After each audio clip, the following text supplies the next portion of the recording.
സഹകരണ മേഖലയിൽ ഇത്തവണ നടക്കുന്ന നിക്ഷേപ സമാഹരണം ലക്ഷ്യം മറികടന്ന് മൂന്നിരട്ടിയിലെത്തിയതാണ് കേരള ജനതയ്ക്ക് ആ മേഖലയോടുള്ള വിശ്വാസത്തിൻ്റെ ഉത്തമ ഉദാഹരണമെന്ന് വ്യവസായ മന്ത്രി പി രാജീവ് പറഞ്ഞു. 9,000 കോടി ലക്ഷ്യമിട്ടപ്പോൾ 23,000 കോടിയാണ് സമാഹരിക്കാനായത്. പള്ളിപ്രം സർവീസ് സഹകരണ ബാങ്കിൻ്റെ ശതാബ്ദി ആഘോഷം ചെറായി ശ്രീനാരായണ നഗറിൽ ഉദ്ഘാടനം ചെയ്യുകയായിരുന്നു മന്ത്രി. സാമൂഹ്യ പെൻഷനിൽ ഇപ്പോൾ ഉണ്ടായിട്ടുള്ള കുടിശ്ശിക എത്രയും പെട്ടെന്ന് പരിഹരിക്കാനാണ് സംസ്ഥാന സർക്കാർ ശ്രമിക്കുന്നത്. ഈ പെൻഷൻ വീടുകളിൽ എത്തിക്കുന്നത് സഹകരണ മേഖല വഴിയാണ്. ഇന്ത്യയിൽ മറ്റൊരിടത്തുമില്ലാത്ത നടപടിയാണിത്. ഇപ്പോൾ നൽകുന്ന 1,600 രൂപ 2,500 ആക്കാനാണ് സർക്കാർ ശ്രമിക്കുന്നത്. എന്നാൽ ഇതുതന്നെ കൊടുക്കാൻ കേന്ദ്ര സർക്കാർ അനുവദിക്കുന്നില്ല. പെൻഷൻ നൽകാനായി ഉണ്ടാക്കിയ കമ്പനിയുടെ കടമെടുപ്പ് കേന്ദ്രം തടഞ്ഞിരിക്കുകയാണ്. അത് മൊത്തം കടത്തിൻ്റെ പരിധിയിലാക്കിയാണ് വിലക്കിയിട്ടുള്ളത്. സംസ്ഥാന സർക്കാർ 1 രൂപ കേന്ദ്രത്തിന് നൽകുമ്പോൾ 28 പൈസ മാത്രമാണ് നമുക്ക് തിരിച്ചു കിട്ടുന്നത്. എന്നാൽ അത് UP സർക്കാരാകുമ്പോൾ 2 രൂപ 40 പൈസയാണ്. നമുക്ക് കിട്ടാൻ അർഹതപ്പെട്ടത് കിട്ടിയാൽ സാമൂഹ്യ പെൻഷൻ വർദ്ധിപ്പിക്കാനും കുടിശ്ശികയില്ലാതെ നൽകാനും കഴിയുമെന്ന് മന്ത്രി രാജീവ് വ്യക്തമാക്കി. ചടങ്ങിൽ KN ഉണ്ണികൃഷ്ണൻ MLA അധ്യക്ഷനായി. ഹൈബി ഈഡൻ MP മുഖ്യപ്രഭാഷണം നടത്തി. ബാങ്ക് ആരംഭിക്കുന്ന ജൈവവള പ്ലാന്റിൻ്റെ ഉദ്ഘാടനം swift principal scientist doctor AA Zainuddin നിർവഹിച്ചു. ആദ്യകാല അംഗങ്ങളെ മന്ത്രി ആദരിച്ചു. ബാങ്ക് ഓൺ വീൽസ് പദ്ധതിയും ഉദ്ഘാടനം ചെയ്തു. Bank president advocate KV Abraham, ജില്ലാ പഞ്ചായത്ത് അംഗം advocate MB Shiny, block panchayat president Thulasi Soman, panchayat president Ramani Ajayan, രാഷ്ട്രീയ കക്ഷി നേതാക്കളായ AP Prinil, advocate NK Babu, MJ Tommy, Jaison Joseph, Jabbar Thachayil, Shanthini Prasad, Usha Soman, bank secretary KV Lissy എന്നിവർ സംസാരിച്ചു. തുടർന്ന് സ്കൂൾ വിദ്യാർത്ഥികളുടെ വിവിധ കലാപരിപാടികളുമുണ്ടായി.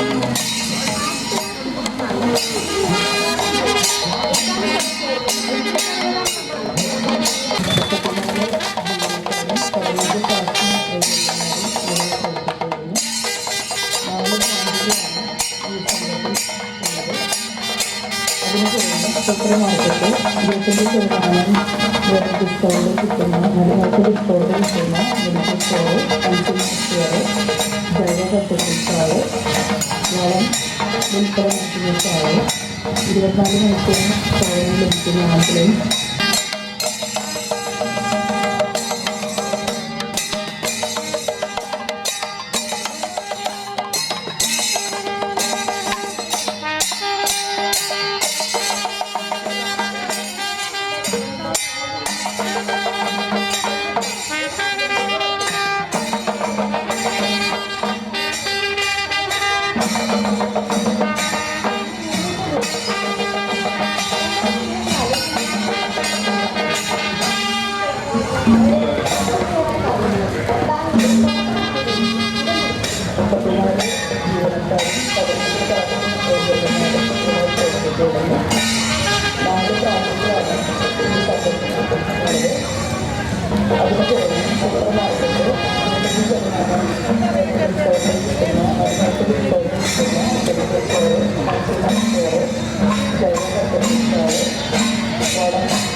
സുഹൃത്തുക്കളെ, നാട്ടുകാർ, ബാങ്ക് ജീവനക്കാർ, സുഹൃത്തുക്കളെ, പള്ളിപ്പുറം സർവീസ് സഹകരണ ബാങ്ക് അതിൻ്റെ പ്രവർത്തനം ആരംഭിച്ചിട്ട് 100 വർഷത്തിലേക്ക് പ്രവേശിക്കുകയാണ്. 1924 ജൂലൈ മാസം 6-ാം തീയതി ഏതാനും ചെറുപ്പക്കാർ ചേർന്ന് 760 നമ്പർ മുനമ്പം ഈഴവ പരസ്പര സഹായ സംഘം എന്ന പേരിൽ രജിസ്റ്റർ ചെയ്ത് പ്രവർത്തനം ആരംഭിച്ച ഒരു സ്ഥാപനമാണ് ഇന്നിപ്പോൾ 100-ാം വർഷത്തിലേക്ക് കടക്കുന്നത്. അതിൽ 62-ൽ അത് സർവീസ് സഹകരണ സംഘമായി രജിസ്റ്റർ ചെയ്യുകയും തുടർന്ന് സർവീസ് സഹകരണ ബാങ്കായി പേര് മാറ്റുകയും അതിൻ്റെ പ്രവർത്തനങ്ങൾ ആരംഭിക്കുകയും ചെയ്തു. 100 വർഷമാണ്. 100 വർഷം ചെറുതായി തുടങ്ങി പടർന്ന് പന്തലിച്ച് ഈ നാടിൻ്റെ സാമൂഹികവും സാംസ്കാരികവുമായ ജീവിതത്തിൽ ഇഴുകിച്ചേർന്ന് എല്ലാ മനുഷ്യരുടെയും ജീവിതത്തിൽ പലതലങ്ങളിൽ സ്വാധീനം ചെലുത്തിയാണ് ഈ യാത്ര പള്ളിപ്പുറം സർവീസ് സഹകരണ ബാങ്ക് പിന്നിട്ടെടുത്തത്.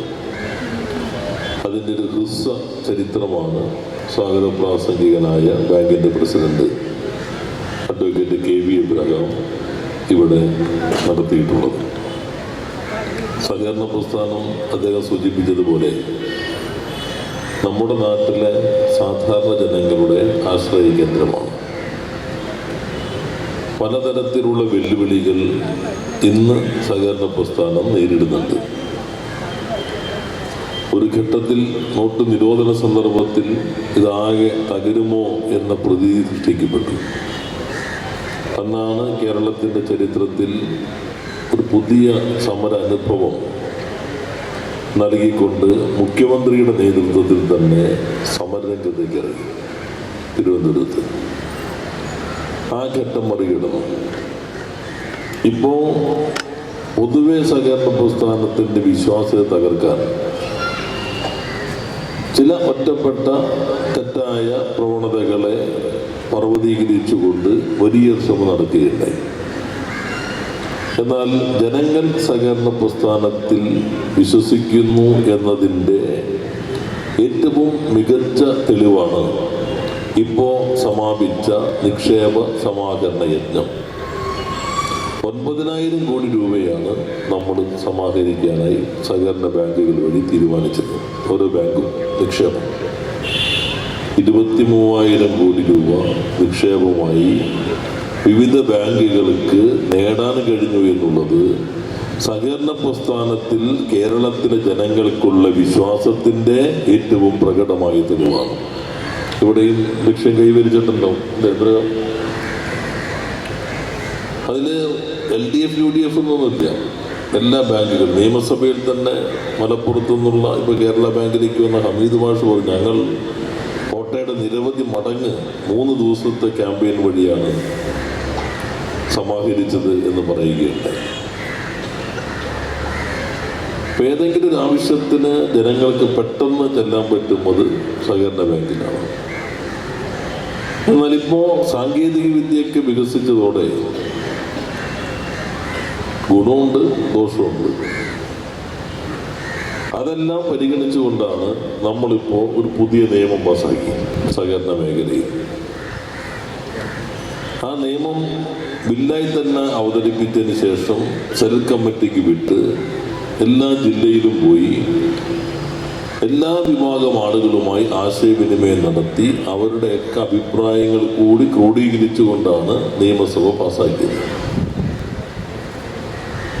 ബില്ലിൽ ഡയറക്ട് ബോർഡിൽ 2 തവണ കൂടുതൽ പാടില്ല എന്നാണ്. അവസാനം ചർച്ച കഴിഞ്ഞപ്പോൾ പ്രതിപക്ഷം പറഞ്ഞു 3 ആക്കിക്കൂടെ എന്ന് ചോദിച്ചു. അപ്പോൾ ഒന്നിച്ച് ഏകണ്ഠമായി പാസ്സാക്കാം എന്നതുകൊണ്ട് 3 ടേം കൊടുത്തു. ഞാനിവിടെ ജില്ലാ സെക്രട്ടറി ആയിരിക്കുമ്പോൾ 2 ടേം എന്നൊരു വ്യവസ്ഥ കൊണ്ടുവന്നു. എന്നാൽ കുറേ പേർക്ക് എന്നെ കാണുമ്പോൾ ഒരു വിഷമം ദുഃഖമൊക്കെ ഉണ്ടായിരുന്നു. പക്ഷെ പുതിയ കുറേ ആളുകൾ അതിൻ്റെ ഭാഗമായിട്ട് നേതൃനിരയിലേക്ക് വന്നു. നല്ല മാറ്റം സഹകരണ പ്രസ്ഥാനത്തിലുണ്ട്. പഴയ ആളുകൾ മോശക്കാരായുണ്ടല്ല, പക്ഷെ കുറേ കാലം നമ്മുടെ ഒരു സ്ഥലത്ത് തന്നെ ഇരുന്നാൽ ഒരേ വഴിയിലൂടെ തന്നെ നമ്മൾ നടക്കുകയാണെങ്കിൽ പുതുതായിട്ടൊന്നും കാണില്ല. അപ്പോൾ വേറെ ആൾ ആ വഴിയിലൂടെ നടക്കുമ്പോൾ പുതുതായി പലതും കാണാൻ തുടങ്ങും. അപ്പോൾ നമ്മൾ വേറെ വഴി കൂടെ പോയാൽ മതി. അപ്പോൾ അവിടെ നമ്മൾ കാണാത്ത പലതും ഉണ്ടാവും.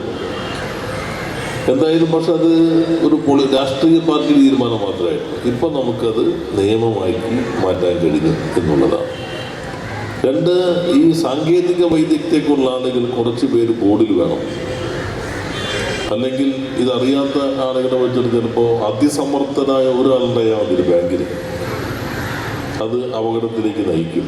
അപ്പം അത് എല്ലാം പരിഗണിച്ചിട്ടാണ് നമ്മളിപ്പോൾ പുതിയ നിയമം ഏകകണ്ഠമായി പാസാക്കി. നല്ല മാറ്റം സഹകരണ മേഖലയിൽ ഉണ്ടാക്കാൻ കഴിയുമെന്നാണ് പ്രതീക്ഷിക്കുന്നത്. ദീർഘമായ കാര്യങ്ങളിലേക്ക് പോകുന്നില്ല. പൊതുവെ നമ്മളൊരു ഞെരുക്കത്തെ നേരിടുന്നുണ്ട് കേരളം സാമ്പത്തികമായി. ഇപ്പോൾ ചിലർ പറയും പെൻഷൻ കുറച്ചായി കുടിശ്ശിക, ക്ഷേമ പെൻഷൻ്റെ കുടിശ്ശിക ബാങ്ക് വഴിയാണ് നമ്മൾ കൊടുക്കുന്നത്. 2011 മുതൽ 2016 വരെയുള്ള 5 വർഷം കേരളത്തിൽ കൊടുത്തിട്ടുള്ള പെൻഷൻ എന്നുള്ളത് 9,100 കോടി രൂപയാണ്.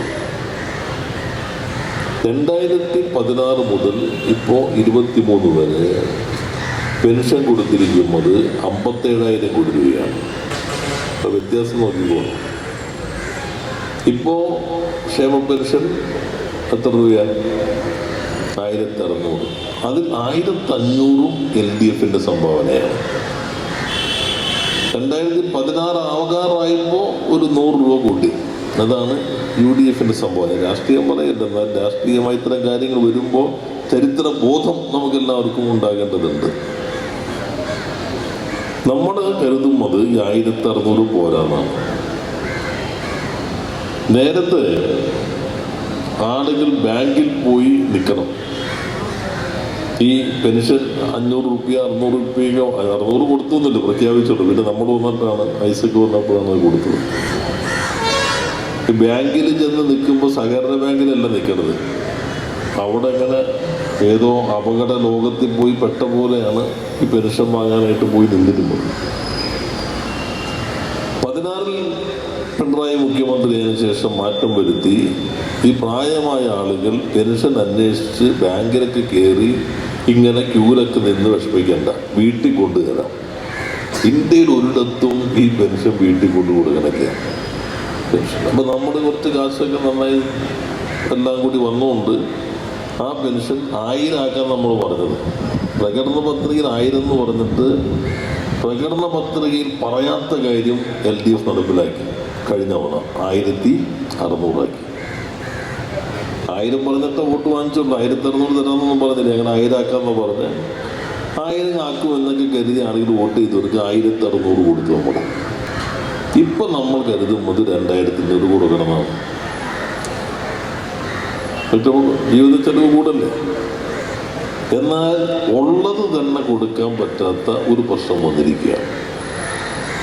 കഴിഞ്ഞ ഗവൺമെൻറ് സമയത്ത് ഗവൺമെൻറ്റിന് സാമ്പത്തികമായി ഇത്തരം ഞെരുക്കൊക്കെ വരും. എന്നാലും പെൻഷൻ കൃത്യമായി എല്ലാ മാസവും കൊടുക്കണമെന്ന് കരുതി നമ്മുടെ കമ്പനി ഉണ്ടാക്കി. ആ കമ്പനി വായ്പ എടുക്കും, പെൻഷൻ കൊടുക്കും. ഗവൺമെൻറ്റിൻ്റെ പൈസ വരുമ്പോൾ ഈ കമ്പനിയിലേക്ക് കൊടുക്കും. ഈ ഗവൺമെൻറ് വന്നതിന് ശേഷം 20,000 രൂപ ഈ കമ്പനി എടുത്ത വായ്പ തിരിച്ചു കൊടുത്തു. നമ്മൾ തിരിച്ചു കൊടുത്തു. പക്ഷെ യൂണിയൻ ഗവൺമെൻറ് പറഞ്ഞു നിങ്ങൾ ആ വായ്പ എടുക്കാൻ പാടില്ല. നമ്മൾ കമ്പനി ഉണ്ടാക്കി വായ്പ എടുത്തത് മാസം മാസം കൊടുക്കാനാ, അത് പാടില്ല. നിങ്ങൾക്ക് കടമെടുത്ത് കൊടുക്കാൻ നിങ്ങൾക്ക് അധികാരമില്ല. യഥാർത്ഥത്തിൽ ഭരണഘടനാ പ്രകാരം സംസ്ഥാനങ്ങൾക്ക് എത്ര കടമെടുക്കാമെന്ന് നിയമസഭയ്ക്ക് നിയമം വഴി തീരുമാനിക്കാം. UDFിൻ്റെ കാലത്ത് 2003 അതിനനുസരിച്ച് നിയമം പാസാക്കി. ആ നിയമത്തെ അടിസ്ഥാനപ്പെടുത്തി കടമെടുക്കാൻ നമ്മളെ അനുവദിച്ചാൽ തന്നെ 2016 മുതൽ 23 വരെയുള്ള 7 വർഷം ഇപ്പോൾ കിട്ടിയതിനേക്കാളും 1,07,500 കോടി രൂപ നമുക്ക് അധികം സമാഹരിക്കാൻ പറ്റുമായിരുന്നു. നമ്മുടെ ആകെ കേരളത്തിൻ്റെ ചെലവ് ഒരു വർഷം 1.5 ലക്ഷം കോടിയുള്ളൂ. ആ കേരളത്തിൽ നമുക്ക് 7 വർഷം കുറഞ്ഞത് കടത്തിൻ്റെ കാര്യത്തിൽ മാത്രം 1,07,500 കോടിയാണ്. പിന്നെ നികുതി പിരിക്കും. നികുതി പിരിച്ചെല്ലാം യൂണിയൻ ഗവൺമെൻറ് കൊണ്ടുപോകാം. എന്നിട്ട് വിഹിതം നമുക്ക് തരും. 100 രൂപ കൊണ്ടുപോയാൽ 42 രൂപ സംസ്ഥാനങ്ങൾക്ക് ആകെ വീതം വയ്ക്കണമെന്നാണ്. എന്നാൽ ഇപ്പോൾ അവരുടെ ഒരു സൂത്രം നികുതി എന്ന രൂപത്തിൽ പിരിക്കുന്നത് കുറച്ചു. സർചാർജും സെസ്സും, പെട്രോൾ അടിക്കുമ്പോൾ സാധനം വാങ്ങിക്കുമ്പോൾ സർചാർജ് സെസ്സും എന്താ വ്യത്യാസം നമുക്ക് തോന്നുന്നത്? എന്തായാലും നമ്മൾ കാശ് കൊടുക്കണം. സർചാർജും സെസ്സും ആണെങ്കിൽ സംസ്ഥാനങ്ങൾക്ക് കൊടുക്കണ്ട. മൊത്തം യൂണിയന്റെ കേന്ദ്രം പിരിക്കുമ്പതിൻ്റെ 17% ഇപ്പോൾ ഈ സർചാർജും സെസ്സുമാണ്. അപ്പോൾ മൊത്തം 100 രൂപ യൂണിയൻ ഗവൺമെന്റ് കേന്ദ്ര ഗവൺമെന്റ് പിരിച്ചാൽ അതിന് 42 കൊടുക്കണമെന്നാണ് പറഞ്ഞത്. ഈ 100 തന്നെ ഇപ്പൊ കുറഞ്ഞു. അതിന്റെ 17 അവർ നേരിട്ടെടുത്തു. അപ്പൊ ബാക്കിയുള്ളതാണ് പിന്നത്തെ 100. അത് വീതം വയ്ക്കുമ്പോൾ 42 കൊടുക്കണമെന്ന് പറയുമ്പോൾ ശരിക്കും ഇപ്പൊ കൊടുത്തിരുന്ന് 35 കൊടുത്തിട്ടുള്ളൂ. ആ 35 ഇപ്പൊ 42 എന്ന കണക്ക് തന്നെ കിട്ടും. അത് ശതമാനത്തിൽ കൊടുക്കുമ്പോൾ നമുക്ക് കിട്ടുന്നത് ഒരു 1.9%. ഏറ്റവും കുറവ് കിട്ടുന്ന സംസ്ഥാനങ്ങളുടെ പട്ടികയിലെ നമ്മൾ 1 രൂപ കേരളത്തിൽ നിന്ന് നികുതി കൊണ്ടുപോയാൽ നമുക്കൊരു 28 പൈസ തിരിച്ചു കിട്ടും. 1 രൂപ ബീഹാറിൽ നിന്ന് കൊണ്ടുപോയാൽ 7 രൂപ അവർക്ക് തിരിച്ചു കൊടുക്കും. 1 രൂപ യു പിയിൽ നിന്ന് പിരിച്ചാൽ 2 രൂപ 40 പൈസ അവർക്ക് തിരിച്ചു കൊടുക്കും. നമുക്ക് 28 പൈസ. എന്താ നമ്മളോട് ഇങ്ങനെ ഒരു പ്രത്യേക സ്നേഹം? അവർ പറയുന്നത് നിങ്ങൾക്ക് ജനസംഖ്യയൊക്കെ നിയന്ത്രിച്ച ആള് കുറവാണ്, നിങ്ങൾക്ക് നല്ല വിദ്യാഭ്യാസമൊക്കെ ഉണ്ട്, അതുകൊണ്ട് വലിയ പ്രശ്നമില്ല, നിങ്ങളുടെ ആരോഗ്യമൊക്കെ കൊള്ളാം, അതുകൊണ്ട് കുഴപ്പമില്ല. നമ്മൾ ഈ നേട്ടം ഉണ്ടാക്കുമ്പോൾ നമുക്ക് ഒരു പ്രോത്സാഹനം നൽകേണ്ടതിന് പകരം ഇതൊന്നും ചെയ്യാത്ത സംസ്ഥാനങ്ങൾക്ക് കൂടുതൽ കൊടുത്തുകൊണ്ടിരിക്കുകയാണ്. ഇതാണ് ബഹുമാന MP പ്രത്യേകം സ്വാഗതം ചെയ്യുന്നത്. ഈ ഞെരുക്കം സംസ്ഥാനം അഭിമുഖീകരിക്കുകയാണ്. അപ്പം അങ്ങനെ വരുമ്പോൾ എങ്ങനെ രണ്ടറ്റവും കൂട്ടിമുട്ടിക്കും? അതുകൊണ്ട് നമുക്ക് അർഹമായത് കിട്ടിയാൽ ഈ 1600 പോര പെൻഷൻ 2500 ആക്കണം. അതാണ് സർക്കാരിന്റെ ലക്ഷ്യം. ഗത്യന്തരമില്ലാതെ നമ്മൾ സുപ്രീം കോടതി പോയി. സുപ്രീം കോടതി ആദ്യം കേട്ടിട്ട് പറഞ്ഞു, നിങ്ങൾ 2 ഗവൺമെന്റ് അല്ലേ, നിങ്ങൾക്കൊന്നിരുന്ന് ചർച്ച ചെയ്തൂടെ? നമ്മൾ പോയി മുട്ടിയിട്ടാണ് ഇവിടെ വന്നത്. എന്നാലും അവർ പറഞ്ഞു നിങ്ങളൊന്ന് ചർച്ച ചെയ്തൂടെ? അപ്പോൾ നമ്മൾ പറഞ്ഞു ബജറ്റ് ചർച്ച നിയമസഭയിൽ നടന്നുകൊണ്ടിരിക്കുകയാണ്. എങ്കിലും ഈ ബജറ്റിൽ പറയുന്ന കാര്യം നടപ്പിലാക്കണമെങ്കിൽ നമുക്ക് കിട്ടേണ്ടത് കിട്ടണം. അത് അവിടെ നടക്കുകയാണ്. എങ്കിലും ധനകാര്യമന്ത്രി ഞങ്ങൾ ഉദ്യോഗസ്ഥരും എപ്പോൾ പറയണം അപ്പം ഇങ്ങോട്ട് വരാമെന്നുള്ളൂ, നാളെ തന്നെ എത്താം. അപ്പോൾ അവർ പറഞ്ഞു ഞങ്ങളൊന്ന് ആലോചിച്ചിട്ട് പറയാം. ഉച്ചയ്ക്ക് 2 മണിക്ക് ആലോചിച്ച് വന്നിട്ട് പറഞ്ഞു ഞങ്ങൾ ചർച്ച ചെയ്യാം. ധനകാര്യമന്ത്രി ആയത്തെ കഴിഞ്ഞ് പിന്നെ അദ്ദേഹത്തിൻ്റെ ജോലി ഞങ്ങളെ ഏൽപ്പിച്ചിട്ട് അദ്ദേഹം ഡൽഹിക്ക് പോയി. അവിടെ ചെന്നപ്പോൾ കേന്ദ്ര ധനകാര്യമന്ത്രി ഇല്ല, സഹമന്ത്രിമാരും ഇല്ല, ഉദ്യോഗസ്ഥന്മാർ മാത്രം. അവരാദ്യം പറഞ്ഞു നിങ്ങൾ കേസ് പിൻവലിച്ചില്ലെങ്കിൽ തർക്കമില്ലാതെ നിങ്ങൾക്ക് ഈ വർഷം തരേണ്ടതും തരില്ല. ഈ തർക്കം ഇല്ലാതെ നമുക്ക് ന്യായമായി ഈ വർഷം കിട്ടുന്നതുണ്ട്, കഴിഞ്ഞ വർഷം കിട്ടിയ പോലെ തന്നെ. അവര് കേസ് പിൻവലിക്കണം. നമ്മൾ കേസ് വേറെയാണ്, കേസിലെ തർക്കങ്ങൾ ചർച്ച ചെയ്യാനാണ് പറഞ്ഞിരിക്കുന്നത്. അതിന്റെ ഭാഗമായി ഒരു തർക്കമില്ലാത്ത നിങ്ങൾ തരില്ല എന്ന് പറഞ്ഞാൽ എങ്ങനെ ഇതാണ് പോകും? ഇത് ഇവിടുന്ന് കൊണ്ടുപോയതാണ്, അല്ലാണ്ട് അവിടുന്ന് കമ്മട്ടത്തിൽ അടിച്ചിട്ട് തരേണ്ടതല്ല. കോടതിയിലേക്കും അതേ സമീപനം സ്വീകരിച്ചു. ഇനി കോടതി കേൾക്കാൻ പോവാണ്. എങ്ങനെയാണ് വരുന്നതെന്ന് പറയില്ല. ഭരണഘടനാപരമായി നമ്മുടെ അവകാശങ്ങളാണ്. അവര് നോക്കുന്നത് ശമ്പളം പെൻഷനും കൂടി മുടക്കാൻ പറ്റുമെന്നാണ്. ഇതല്ല, സർക്കാർ കൊടുക്കുന്നത് ഉൾപ്പെടെ എങ്ങനെയെങ്കിലും ഈ 2 മാസം മുടക്കാൻ പറ്റുമോ എന്നതാണ് അവരുടെ ശ്രമം.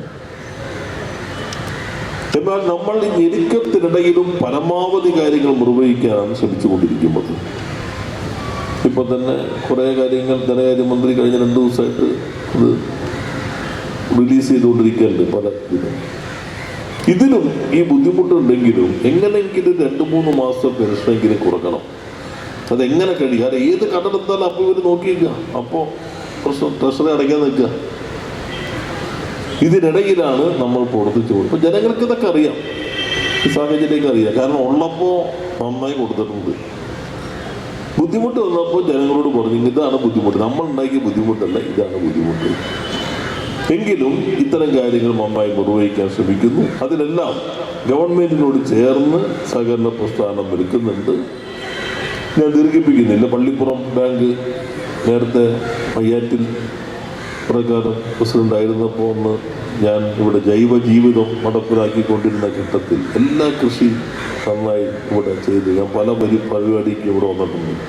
2-3 പ്രദർശനം, കാർഷിക പ്രദർശനം, ജൈവ ജീവിതം, ഇതെല്ലാം നന്നായി അന്ന് കൊണ്ടുപോയിട്ടുണ്ട്. എബ്രഹാമും വളരെ മികച്ച രീതിയിൽ ഈ ബാങ്കിൻ്റെ പ്രവർത്തനം മുന്നോട്ട് കൊണ്ടുപോവുകയാണ്. ഞാനപ്പോൾ എബ്രഹാമിനോട് തമാശ പറഞ്ഞു, എബ്രഹാമിൻ്റെ രീതി അനുസരിച്ച് ഈ ബലൂണിനൊന്നും കാശ് കൊടുക്കേണ്ട ഒരു രീതിയുള്ള ആളല്ലല്ലോ എന്ന് പറഞ്ഞു. കാരണം പരമാവധി വിശ്വസിക്കുകയാണല്ലോ എബ്രഹാമിൻ്റെ രീതി. വളരെ നല്ല രീതിയിലാണ് അദ്ദേഹം ജനങ്ങളുടെ വിശ്വാസത്തിനനുസരിച്ച് ഈ ബാങ്ക് ഭരണസമിതിയെ മുന്നോട്ട് കൊണ്ടുപോയി പോകുന്നത്. ഇപ്പോൾ 100 വർഷത്തെ ഈ അനുഭവം കുറെ കൂടി കരുത്തോടുകൂടി മുന്നോട്ട് കൊണ്ടുപോകുന്നതിന് പ്രാപ്തമാക്കട്ടെ എന്നുകൂടി സൂചിപ്പിച്ചുകൊണ്ട് ഉദ്ഘാടനം നിർവഹിച്ച നേരത്തെ തന്നെ പ്രഖ്യാപിച്ചതാണ്.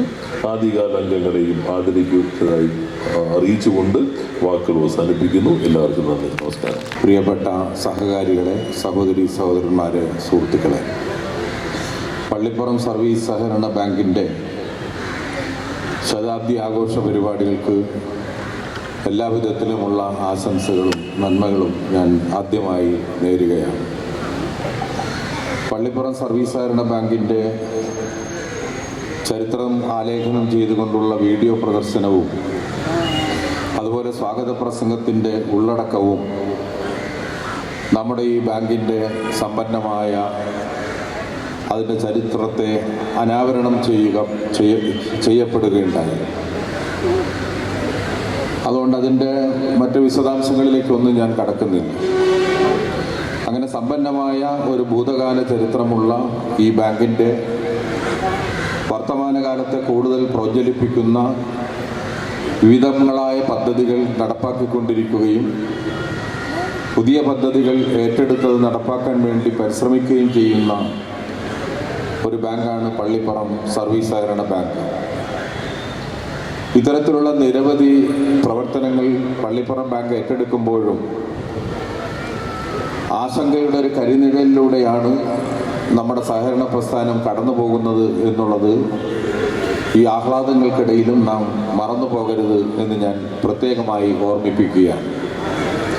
നമ്മുടെ ഇന്ത്യയിലെ സഹകരണ പ്രസ്ഥാനം മഹത്തായ ലക്ഷ്യത്തോടു കൂടിയാണ് സ്വാതന്ത്ര്യാനന്തരം നമ്മുടെ രാജ്യത്തിൻ്റെ പ്രധാനമന്ത്രി ജവഹർലാൽ നെഹ്റു ഉൾപ്പെടെയുള്ള മഹാരഥന്മാർ അവരുടെ മനസ്സിൽ ഈ ആശയത്തിന് രൂപം നൽകിയത്. നമ്മുടെ രാജ്യത്ത് സ്വന്തം കാലിൽ നിൽക്കാൻ സ്വാശ്രയത്വത്തിലൂന്നിയ ഒരു രാജ്യമാക്കി പരിവർത്തനം ചെയ്യപ്പെടാനുള്ള ലക്ഷ്യത്തോടു കൂടിയാണ് 2 സുപ്രധാനമായ മേഖലകളിൽ നമ്മുടെ രാജ്യം ഊന്നൽ നൽകണം എന്ന് കണ്ടുകൊണ്ടാണ് കാർഷിക മേഖലയിൽ ശ്രദ്ധ കേന്ദ്രീകരിക്കുന്നതിനാണ് നമ്മുടെ സഹകരണ പ്രസ്ഥാനം നമ്മൾ ആരംഭിക്കുന്നത്. അതുപോലെ തന്നെ പൊതുമേഖലാ സ്ഥാപനങ്ങൾ ആരംഭിക്കുന്നതിനും അന്ന് തീരുമാനമെടുക്കുന്നത് ഈ പശ്ചാത്തലത്തിലാണ്. എന്നാൽ സ്വാതന്ത്ര്യാനന്തരം നമ്മൾ മഹത്തായ അത്തരം തീരുമാനം എടുത്തെങ്കിലും ഇന്ന് നാം കടന്നു പോകുന്നൊരു കാലം ഒരുപാട് വൈതരണികളുടെ ഘട്ടങ്ങളിലൂടെയാണ്. ഈ 2 ആശയങ്ങളിൽ നിന്നും, സഹകരണ പ്രസ്ഥാനവും അതുപോലെ പൊതുമേഖല എന്ന മഹത്തായ ആശയത്തിൽ നിന്നും ഇന്നത്തെ കേന്ദ്ര ഗവൺമെൻറ് പിൻവാങ്ങിക്കൊണ്ടിരിക്കുന്നു എന്നുള്ള അപകടകരമായൊരു സന്ദേശം നമുക്ക് നൽകിക്കൊണ്ടിരിക്കുന്നൊരു കാലത്തിലൂടെയാണ് നാം കടന്നു പോകുന്നത്. നമ്മുടെ കേരളത്തിലെ സഹകരണ പ്രസ്ഥാനം അതിൻ്റെ ആദ്യഘട്ടങ്ങളെല്ലാം തരണം ചെയ്തുകൊണ്ട് ഇന്ന് നമ്മുടെ കേരളത്തിൻ്റെ സഹകരണ പ്രസ്ഥാനം കൈവെക്കാത്ത ഒരു മേഖലകളും ഇല്ല എന്ന് നമുക്കറിയാം. കേരളത്തിൻ്റെ എല്ലാ വികസനത്തിൻ്റെ എല്ലാ മേഖലകളിലും നമ്മുടെ നാട്ടിലെ ജനനം മുതൽ, ഒരു കുഞ്ഞിൻ്റെ ജനനം മുതൽ ഒരു മനുഷ്യൻ്റെ മരണം വരെയുള്ള ജീവിതത്തിനിടയിൽ സ്വാധീനം ചെലുത്തിയിട്ടുള്ള പ്രത്യേകിച്ച് കേരളത്തിൽ സ്വാധീനം ചെലുത്തിയിട്ടുള്ള മഹത്തായൊരു പ്രസ്ഥാനമാണ് കേരളത്തിൻ്റെ സഹകരണ പ്രസ്ഥാനം.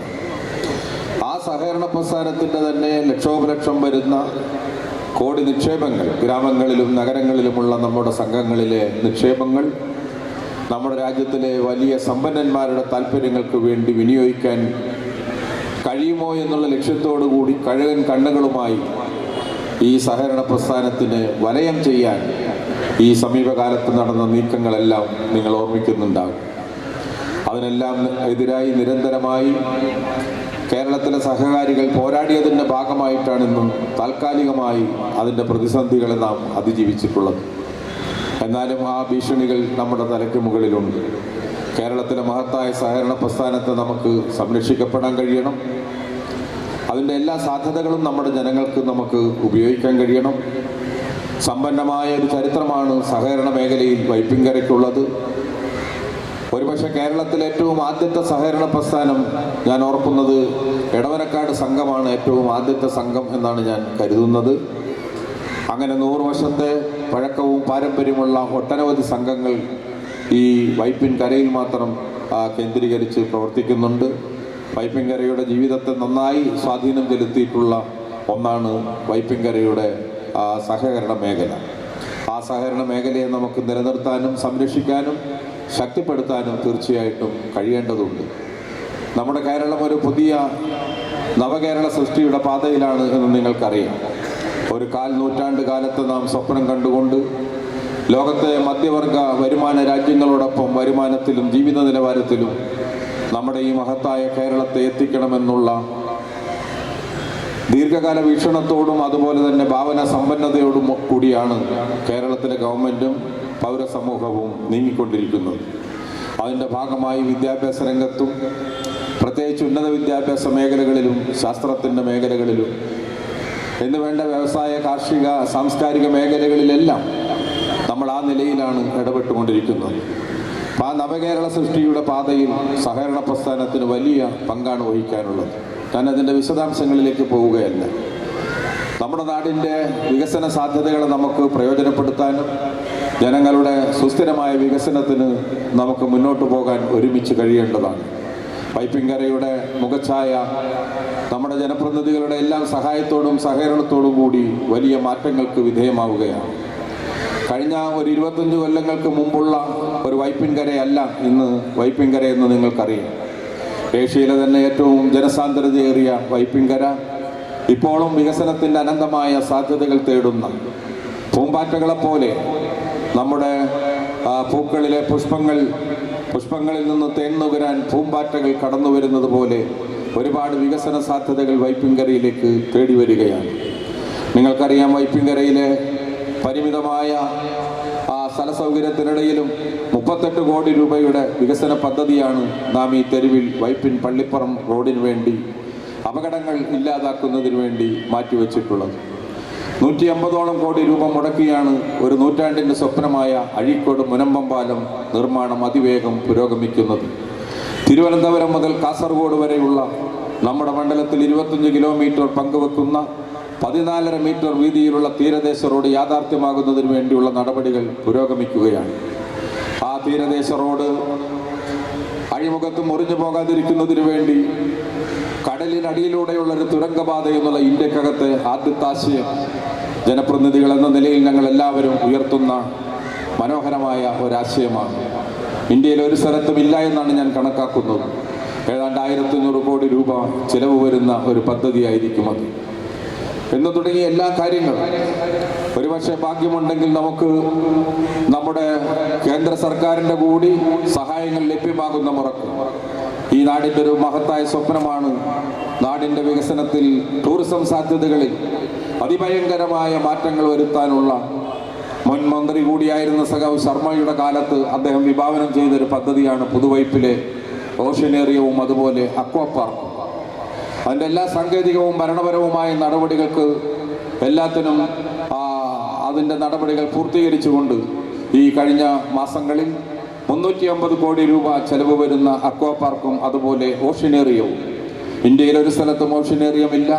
ഷിക്കാഗോയും അതുപോലെ പ്രധാനപ്പെട്ട നഗരങ്ങളിൽ 2, 3, 4 നഗരങ്ങളിൽ മാത്രമുള്ള ഓഷ്യനേറിയം ഉൾപ്പെടെയുള്ള കാര്യങ്ങൾ പുതുവൈപ്പിൽ കൊണ്ടുവരുന്നതിനാവശ്യമായ ഒരു പദ്ധതി നമ്മുടെ ആവശ്യപ്രകാരം നിയമസഭയിൽ ഞങ്ങൾ ഉന്നയിച്ചതിൻ്റെയും നിവേദനങ്ങൾ നൽകിയതിൻ്റെയും എല്ലാം പശ്ചാത്തലത്തിൽ 2 കോടി രൂപ അതിൻ്റെ DPR തയ്യാറാക്കുന്നതിന് കഴിഞ്ഞ മാസം അനുവദിക്കുകയും കേരളത്തിൻ്റെ ബഹുമാന്യനായ ഫിഷറീസ് വകുപ്പ് മന്ത്രി അദ്ദേഹം തന്നെ കേന്ദ്ര ഫിഷറീസ് വകുപ്പ് മന്ത്രിക്ക് അത് നൽകുകയും ചെയ്തു കഴിഞ്ഞിരിക്കുകയാണ്.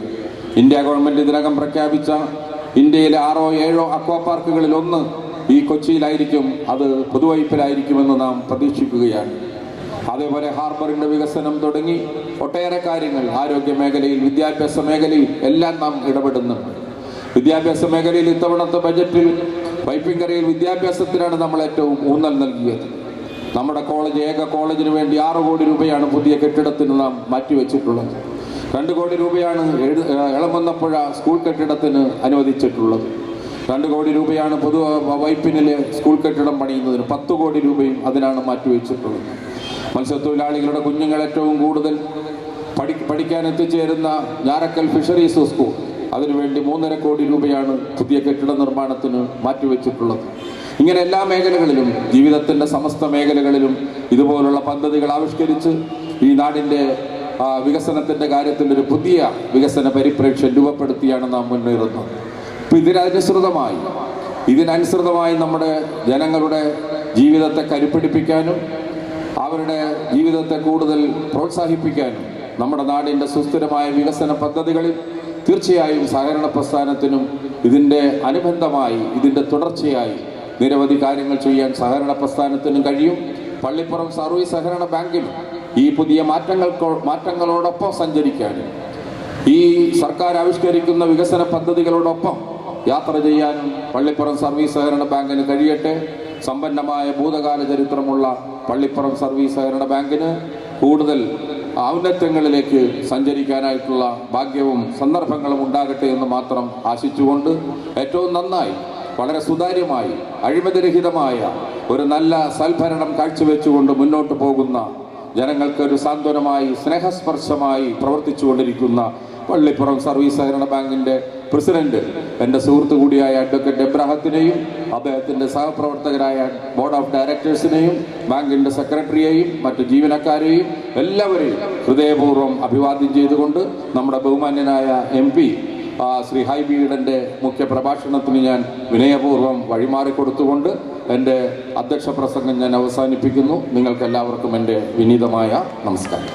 പരസ്പര സഹായ സംഘമായി, സഹകരണ സംഘമായി പിന്നീട് മാറുകയും പിന്നീട് സഹകരണ മേഖലയുടെ പരിപൂർണമായ ഉത്തരവാദിത്തങ്ങൾ ഏറ്റെടുത്തുകൊണ്ട് ഈ പ്രദേശം എന്ന് പറയുന്നത് ഒരുപാട് നവോത്ഥാന ചരിത്രമുള്ള, ഈ പ്രദേശം എന്ന് പറയുന്നത് ഒരുപാട് സാമൂഹിക മുന്നേറ്റങ്ങൾക്ക് നേതൃത്വം കൊടുത്തിട്ടുള്ള ഒരു പ്രദേശമാണ്. ആ ചരിത്രവും കൂടി ഉൾക്കൊള്ളുന്ന ചരിത്രമാണ് പള്ളിപ്പുറം സർവീസ് സഹകരണ ബാങ്കിനുള്ളത് എന്നുള്ളതാണ് ഞാൻ നേരത്തെ പറഞ്ഞ സഹകരണ പ്രസ്ഥാനങ്ങൾക്ക് തന്നെ വലിയ മാതൃകയായി ഈ ബാങ്ക് മാറിയിട്ടുള്ളത്.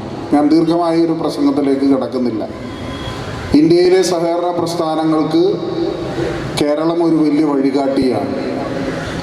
ബാങ്ക് ഡിമോണിറ്റൈസേഷൻ എന്ന നോട്ട് നിരോധിക്കൽ പ്രക്രിയ ഇന്ത്യയിലെമ്പാടും നടന്നപ്പോൾ കേരളത്തിലെ ഭരണപക്ഷവും പ്രതിപക്ഷവും ഒരുമിച്ച് കേന്ദ്ര സർക്കാരിനെതിരെയും ആ നയത്തിനെതിരെയും ആ മൂവ്മെൻറ്റിനെതിരെയും കേരളത്തിലെ സഹകരണ പ്രസ്ഥാനങ്ങളെ സംരക്ഷിക്കണമെന്ന് ഒരുമിച്ച് സമരം നടത്തിയിട്ടുള്ള ആളുകളാണ്. സഹകരണ മേഖലകൾ ഇടപെടുന്ന മേഖലകൾ ഒരുപാടാണ്. സാധാരണക്കാർ ഇന്നും ന്യൂജൻ ബാങ്കുകൾ കടന്നു വരുമ്പോഴും ഇന്നും സാധാരണക്കാരുടെ ഒരാവശ്യത്തിന് ഓടിയെത്തുന്നത് സ്വന്തം മക്കളുടെ വിവാഹത്തിനാണെങ്കിലും ഒരു വീട് വയ്ക്കാനാണെങ്കിലും മറ്റ് പേഴ്സണൽ ലോണുകൾക്കാണെങ്കിലും ആവശ്യങ്ങൾക്കുമെല്ലാം ഇന്നും നമ്മുടെ നാട്ടിൻപുറങ്ങളിൽ ആശ്രയിക്കുന്നത് സർവീസ് സഹകരണ ബാങ്കുകളെയാണ്. 100 വർഷങ്ങൾക്ക് മുമ്പ് ഈ പ്രദേശമെന്ന് പറയുന്നത് ചിന്തിക്കാൻ കഴിയാത്ത തരത്തിൽ അവികസിതമായ ഒരു പ്രദേശത്ത് വലിയ ദീർഘവീക്ഷണത്തോടു കൂടി ആരംഭിച്ച ഇന്ന് 100ൻ്റെ നിറവിൽ നിലനിൽക്കുമ്പോൾ ഒരുപാട് സാമൂഹ്യ മുന്നേറ്റങ്ങൾ, കോവിഡും പ്രളയവുമെല്ലാം നമ്മുടെ നാടിൻ്റെ ദുരന്തപൂർണമായ കാലഘട്ടത്തിലൂടെ എല്ലാം കടന്നുപോയപ്പോൾ പള്ളിപ്പുറം സർവീസ് സഹകരണ ബാങ്ക് നമ്മുടെ ജനതയ്ക്ക് വേണ്ടി നടത്തിയിട്ടുള്ള ഇടപെടലുകളെ പ്രത്യേകം ഈ അവസരത്തിൽ അഭിനന്ദിച്ചുകൊണ്ട് ഈ ശതാബ്ദി ആഘോഷങ്ങൾക്ക് എല്ലാവിധ അഭിവാദ്യങ്ങളും നന്മകളും നേർന്നുകൊണ്ട് നിർത്തുന്നു. നന്ദി, നമസ്കാരം, ജയ്.